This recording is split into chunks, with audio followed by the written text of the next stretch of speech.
I always say that like when you're having a conversation with a girl, she should be laughing, saying that's interesting, or I never thought about things like that, or saying, oh, that's cute. Like if you're not getting one of those three reactions pretty consistently in a conversation, you definitely are at risk of being boring. Great example of this is if a guy meets a girl, like let's say you're out at a bar and you run into some girl you knew from college. You could talk to her about college and like all the fun times and all the stuff you did for 2.5 hours. But is that going to get you closer to getting that girl in the bed? No, it's not. Why? Because you only have that one conversational thread and eventually you're going to run out. So for example, if I start talking to a girl at like a network, anywhere that's like not a strictly like bar or club where I might just be hitting on her, I'm always going to say something like, oh my God, I'm totally going to start hitting on you if you don't stop being cute. Now the girl knows like this is not just some dude talking to me in the produce aisle or like some guy talking to me at a networking event who's going to like hand me a card. This guy is hitting on me. It sets the kind of tone. Bobby Rio here, and in this video we are going to answer the question, why is it that you can go out on a couple dates with a woman, have a good time with her, and then she still loses interest and does not want to see you again? Well, the most common reason that this happens is because she didn't feel enough attraction or connection towards you. Even though she had a good time, even though she seemed into it, she didn't feel that level of attraction or that spark that makes her want to see you again. So today I've got my friend John Sin with me, and we are going to specifically talk about how to create that spark in a conversation that makes her want to see you again. Now, John is an absolute master. He's one of the best guys I know at conversation skills, at conversations that build intrigue, that make you appear interesting and fascinating, and conversations that, more importantly, create a vibe between you that later on, when she goes home, she wants to be back around you. We're going to go over a lot of specific techniques in this video. Now, if you like the techniques John shares in this video, we're also going to be putting on a free class. And there's a link below where you can register. And in the class, we're going to go even more in depth because John has what he calls a verbal stack. And what I mean by that is he teaches guys how in a conversation, you've always got to be moving it forward. You've got to be doing things that A, build connection, B, build attraction, C, give her the feeling like she knows you. And you've got to be weaving these into a conversation. And a lot of guys run out of things to say, or they don't know where to take it, and they sort of plateau. He's going to show you how you can specifically build a conversation so that you're always moving it towards getting her more invested and interested in you. So you can register for that class below. But right now, let's get into this one because John's got a lot of really great stuff to share with you today. I always say that like when you're having a conversation with a girl, she should be laughing, saying that's interesting, or I never thought about things like that, or saying, oh, that's cute. Like if you're not getting one of those three reactions pretty consistently in a conversation, you definitely are at risk of being boring. Yeah, I think a lot. I mean, I know for myself anyway, because I struggled with conversations a lot initially. I mean, it was my Achilles heel. And for me, it was like I would know she was bored because I was fucking bored. Like I was talking and I'm like saying shit going like,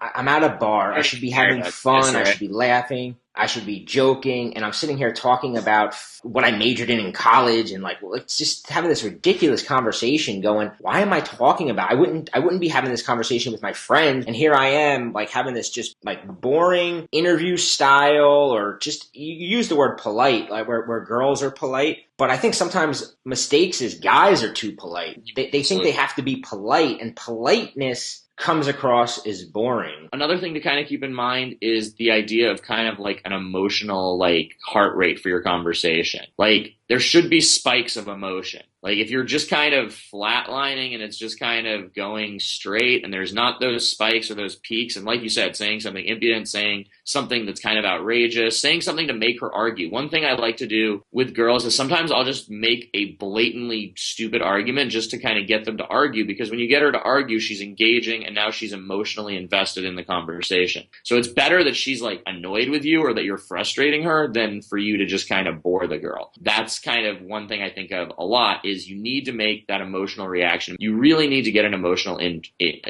impact and emotional reaction really quickly. Like first you need to get a girl's attention, and then once you have her attention, you really need to get an emotional reaction. And that could be laughing, it could be being sad for a second because you said something that was kind of sad. It could be being frustrated from being teased, but you need to get an emotional reaction because in most of these situations, you kind of created the situation, right? If you're on a date with a girl, you asked her to go on the date with you. If you approached a girl, you approached her. So it's kind of important that you understand that the burden of keeping the conversation interesting is just always on the man. Another interesting point about this is a lot of other techniques, if it's obvious what you're trying to do, they don't work. But you can obviously like emotionally troll a woman and it will still work.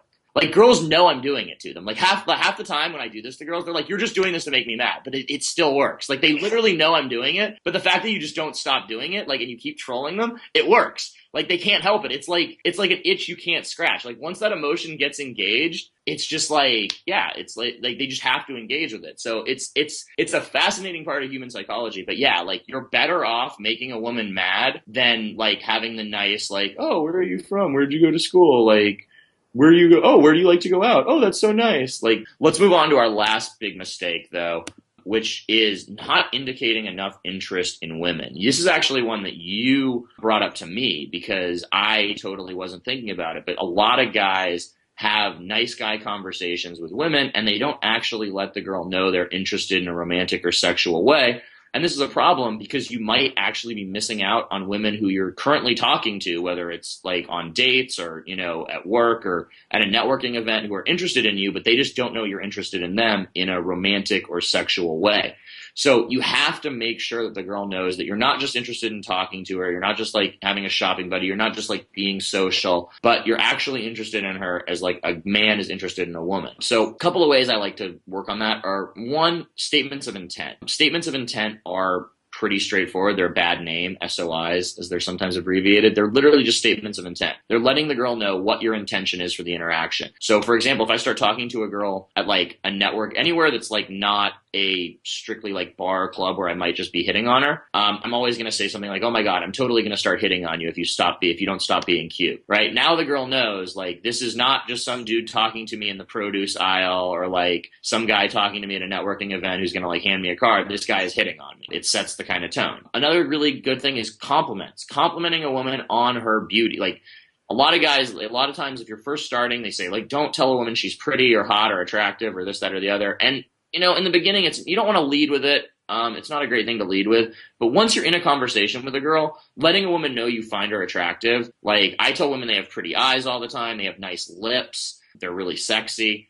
And all those things, they set a tone. They let the woman know, okay, like this is what the guy is interested in, not just kind of a bland, boring conversation or just being friendly. And lastly, I like to use what I call sexual push-pull. So if I give a woman a compliment, let's say I say, you know, like a girl's really sexy, then I can push her away at the same time. I can go, oh my God, you're really sexy. I can't even talk to you anymore. And I can like turn away from her for a second and like she's going to re-engage. And now she knows that I'm interested, but I'm also not all over her. Like you don't want to be the guy who's like, you're sexy and like licking his lips and like, you know, like kind of just being overly creepy. You can go pretty sexual if you then push away afterwards, because the idea is to get it on the table, getting that idea on the table and getting her to passively accept it, right? The whole idea is passive acceptance of sexuality. It's establishing a frame. It's establishing the idea that there is a sexual dialogue, that I'm expecting sex, and that like I am interested in her, and it's setting the frame for escalation, and it's allowing me to move things forward without it being weird because now she's expecting it, right? We've all had that situation where you like try to kiss a girl out of the blue and she's like, what are you doing? That never happens to me anymore because I build up to it using this stuff. And the same thing with my students. Like if you ever have those kind of issues, it's because you haven't put the issue directly on the table. Greatest thing about it is that when she senses you're that type of guy, you're the type of guy that can say kind of outlandish things and you're very flirty, you're very teasing, she lets that side of her out and she becomes more fun. Because if she's hanging out with you and she's like, oh, this guy's kind of like serious, and she kind of feels like she has to mirror that because she doesn't want to be like the sluttier one or the wilder one. She kind of mirrors where you're at. I can't tell you how many girls that when I was like meeting them, because I was in like a certain mindset, I thought that that's how they were. And then when like one night I would get drunk with them and I would let a side of myself out, and then I would see like, whoa, she's totally not the, you know, good girl next door that I thought she was, but she was just thought she had to be that way around me because that was what I was giving her. It's always better to be more sexual because you want the girl to make the decision that she's accepting of a dating or sexual relationship. Like that's kind of where we want the girl to be. And like you were saying, some of these girls, like some girls are not like opposed to sleeping with you on the first date, but if you never bring up sex, then they're not gonna bring it up themselves, right? I mean, it's like I always say, like, you might as well invite the girl home at the end of every date. And I do that. And sometimes girls are like, no, I'm not going to come up. And I'm always like, well, I had to make the offer. And they're always like, yeah, I appreciate it. Like, they're never like upset that I was trying to sleep with them, or like they're not upset that I like am attracted to them. You know, it's flattering. They want to hear that. Like once a girl kind of is into you a little bit, you know, and she's interested, she wants you to be attracted to her. Going back to what you said about guys fearing it, I think that a lot of guys have this mentality, and a lot of it was years ago when a lot of the stuff being taught was like indirect. And I was very caught up on this because it's very easy to being indirect makes you not get rejected. Easier. Because Yeah. you can like, you can feel good, you can flirt, and then you can walk away and go, I had a really good and I totally didn't seem needy or hungry or whatever. And she, you know, but in the end, you don't really get anything. I think the key to it, and I always say this, is that a girl can know that you want to bang her, right? There's nothing wrong with a girl knowing you want to bang her. The thing you don't want her to know is this guy would be my boyfriend right now. If like, you know, that's the problem, is that if you're giving off the vibe of like, you don't I want really her to feel like you, I free want soul, you know? Like you want her to feel like she hasn't won you over all the way. Okay, before we get into the second part of this special interview with John, I want to remind you that this Thursday night, John and I will be hosting a masterclass called 4 Steps to Bionic Verbal Game, where we give you word for word conversation material that sparks the vibe, creates attraction, and that feeling of chemistry in under 5 minutes. Because we're going to teach you what we call a conversation stack that makes it easy to move any conversation forward from platonic to having her feel that intense chemistry within a few minutes without ever worrying about running out of things to say or what to say next or reverting to those boring interview style questions. You can register at the link below. The class is this Thursday night and it's completely free. That'll happen. Girls will bring up something boring and then blame you for being bored if you take the like conversational thread.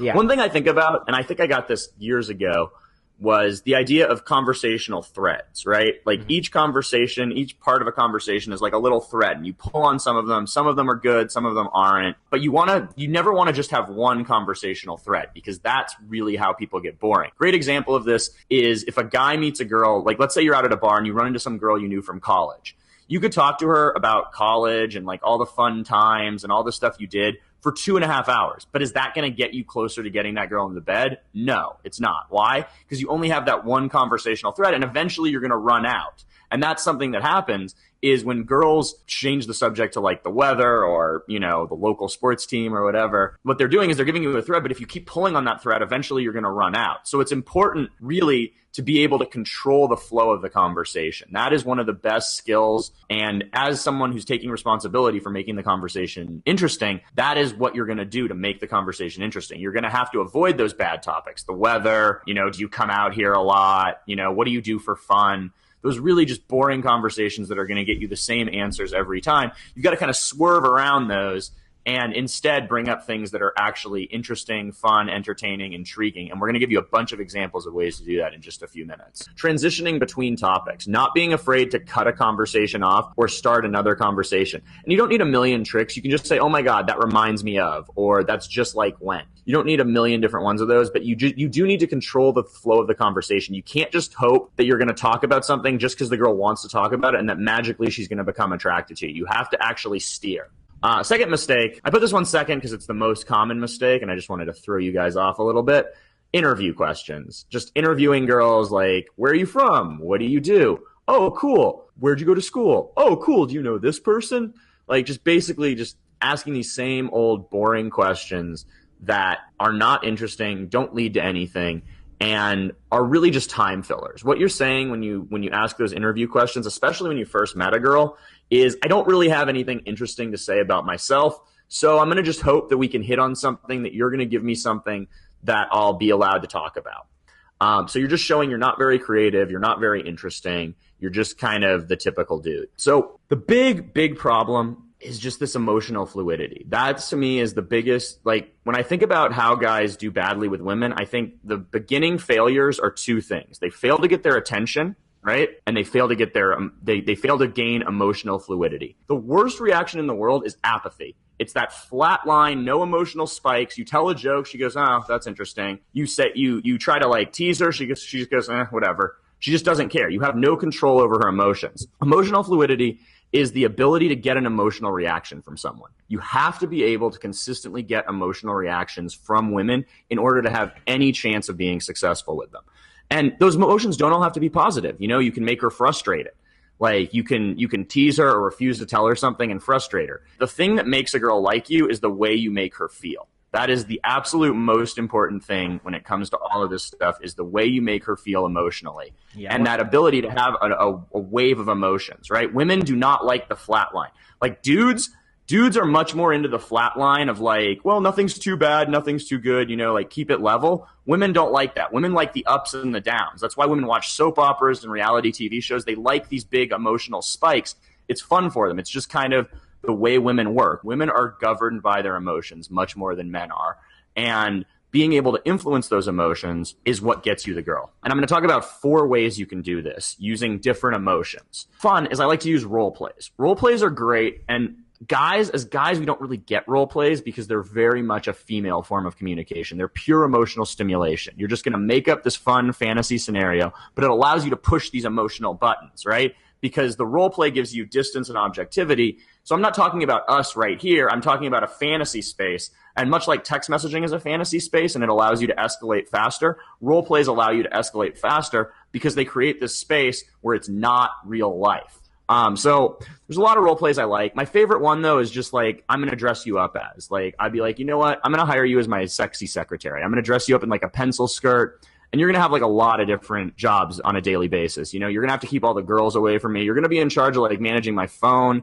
But, you know, you can't really look at all my phone stuff. So don't like scroll into my pictures. And at this point, I'll like hand them my phone. And like, if you have cool pictures on your phone, like I have my dog as my screensaver. So then they'll be like, oh my God, cute dog. And I'll be like, yeah, you have to like do all the dog stuff. And I'll be like, but you know what? The pay isn't really good. Actually, like I basically just pay you in like lettuce or kale salads. Cause you know, you don't want to get, I can't have a secretary who gains weight. So, you know, you can't eat anything other than kale if you're going to work for me, and no weekends off. This is like a 24/7 job. And I'll just keep pushing their buttons until I start to get a reaction. And again, stuff like that, being overly arrogant in these things, that's going to cause an emotional reaction. And don't be afraid of bad emotional reactions. Sometimes people will be like, you could be our fan club or whatever. And I'll be like, I don't know. I don't really think you're as cool as me. I mean, like if you want to give me like your resume, maybe then we can like see, but I'm pretty sure I'm cooler than you. So I think you should be in my fan club. So again, don't be afraid of a negative reaction. Like if a girl's like, I'm not going to dress up as a sexy secretary. Now you've got her emotionally reacting. The point is to get her emotionally reacting, not to like have some like fantasy situation. All right, so let's move on to the second emotion, which is intrigue. Intrigue is really important because intrigue keeps people guessing. Intrigue is curiosity. It's that little wanting to know a little bit more, which is the core of attraction. I truly believe that attraction is simply the emotion of wanting to know more about a person or a thing.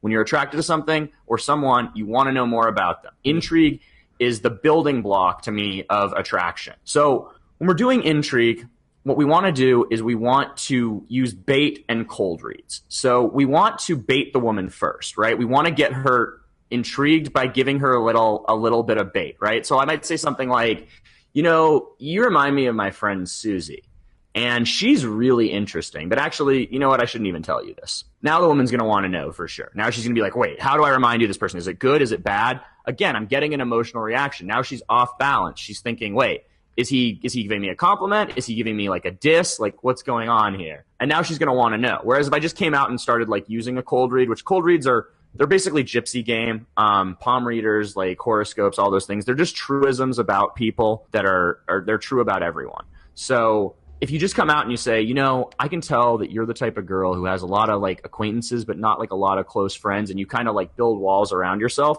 girl might say, yeah, that's true. But if I bait her first and then she asks about it, 100% of the time she's going to agree with it. If you make the woman work for it, it's compliance. The more someone works for something, the more likely they are to believe it or value it. So if I bait her, my cold reads are going to be 1,000 times more effective. All right, let's move on to the next one. Making her laugh. This is probably the easiest way to get an emotional reaction, right? Like, I'm sure this is not the first time you've heard that you need to make women laugh. But let's talk about how to do that, right? Because there are ways to do that are good, and there are ways to do that are bad. The first thing is, if you make self-deprecating jokes and you're not like a really big winner, you need to stop doing that, right? You don't want women laughing at you, right? There's a difference between women laughing at you and women laughing with you. And the easiest way to make women laugh in an interactive way is to tease them, to make them laugh at themselves, right? That's better. Teasing does a whole bunch of things for the entire dynamic of the interaction, right? It sets the frame that you're a little bit cooler than her, right? Like if you're teasing someone, people who are less cool than people don't generally tease people who are cooler than them. So the fact that you're teasing her and you're getting away with it already shows that you're at least kind of cool. It shows you're used to women. You're not like being overly respectful or like taking this too seriously. Because especially if you just met her, even if you're like at a party or even if you know her like casually through a circle of friends, if you're like taking the conversation so seriously, that's a major turnoff for women. Because for you, it's a pickup or it's like your chance to talk to your crush. But for her, it's just another conversation, man. Like you don't know what her intentions or emotions are behind the situation. So it's always better to not take it too serious. My favorite tease of all time, your boyfriend doesn't spank you enough. That's a great way to start sexualizing the interaction. Also the classic, you and I are not going to get along. That's a great way to that's more of what we call a pushback. And a pushback is a specific way to get emotional fluidity, right? A pushback is where you specifically give the girl an image that's not good so that she's going to tell you she's not like that, right? And that starts the qualification process. Because if someone's trying to tell me, like, the thing people don't understand about qualification, not to get up on a tangent, is that as soon as you're trying to fix your image in my eyes, you're qualifying yourself to me. So if I say, oh, like, you probably don't get out that much, and the girl's like, no, I go out 5 days a week, she's just lost a qualification battle. Like, even though she thinks she's winning, she just lost because she's qualifying to me. Now my opinion clearly matters to her. All right, let's talk about the last one, which is teaching her something, which is incredibly powerful. The reason teaching her something is incredibly powerful is because of the influence principle of authority. People respect people who they view as authorities. So one easy way to make yourself an authority is to teach the girl something. Just to teach her something that's interesting. Now she's going to think that you are interesting. You get imbued with the quality of the material. So that's why it's important to teach things to girls. So everyone has something they can teach to girls, but I'll give you an example that you can start using today and that you can use if you ever kind of just blank out on stuff. But in general, you want to teach girls things that are more related to your life. Teaching anything you can teach a girl, like if a girl ever is like, oh, what was that blog or what was that book you mentioned? You've got attraction because they're now viewing you as someone who knows what's up, and that is attractive. So what I'm going to teach you is a modified version of what's known as eye-accessing cues. Eye-accessing cues are a part of neuro-linguistic programming. They're just a thing where your eyes go to various parts of your body when you're thinking about different areas of your brain. Your eyes will move. So, for example, if you're visual, your eyes will move up. If you're trying to think of something that you've seen. If you're thinking of something that you've heard, your eyes are going to move to the side. And if you're thinking of something creative or imaginative, your eyes are going to move down. So generally people, when they're lying, their eyes move down. You'll see this now all the time when people are lying to you. So, it's just a little interesting nugget of information. But the way we're going to set it up is what's going to make this powerful. So I'm going to set it up with a cold read. I'm going to say something like, you know what? I can tell you're a visual person, right? You totally think about things in terms of how they look and how aesthetics are, right? Like aesthetics are really important to you. The girl will say yes or no. Doesn't matter.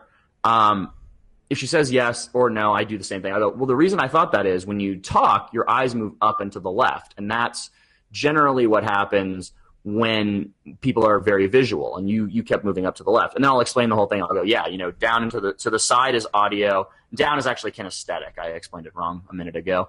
And then left is imagination and right is memory.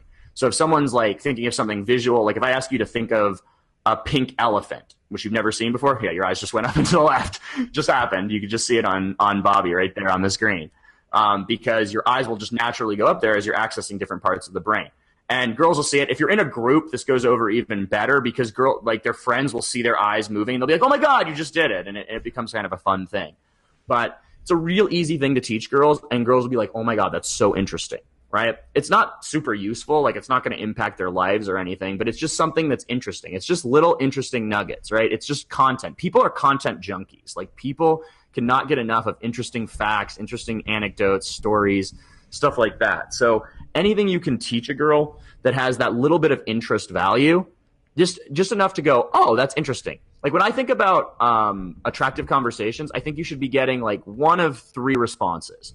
You should be getting like a laugh, an aw, that's cute, or a that's interesting. Like, if you're getting anything besides those three, I mean, you could also get frustration if you're like trying to like push the girl's buttons, like fake hitting you and like fake mad. But anything other than those four, really, you're not on the right track. So that should be happening. And it doesn't mean like all the time they're doing that, but every like couple of minutes, you should be getting one of those reactions. If you're not, then you're probably not on the right track to having a sexy conversation. You're probably boring her. This is about developing a skill set, right? Conversation is a skill set. Being able to talk, being able to speak and convey information and do it in an interesting way that is attractive is a skill set. It's something that anyone can develop. You know, I've met guys who barely could say what's up and turn them into raconteurs who are the life of every party. So if you come and check this webinar out, you're going to see a lot of stuff that's going to help you not only with women, but with conversation in general and building those great relationships. Awesome, John. Thanks for doing this. And guys,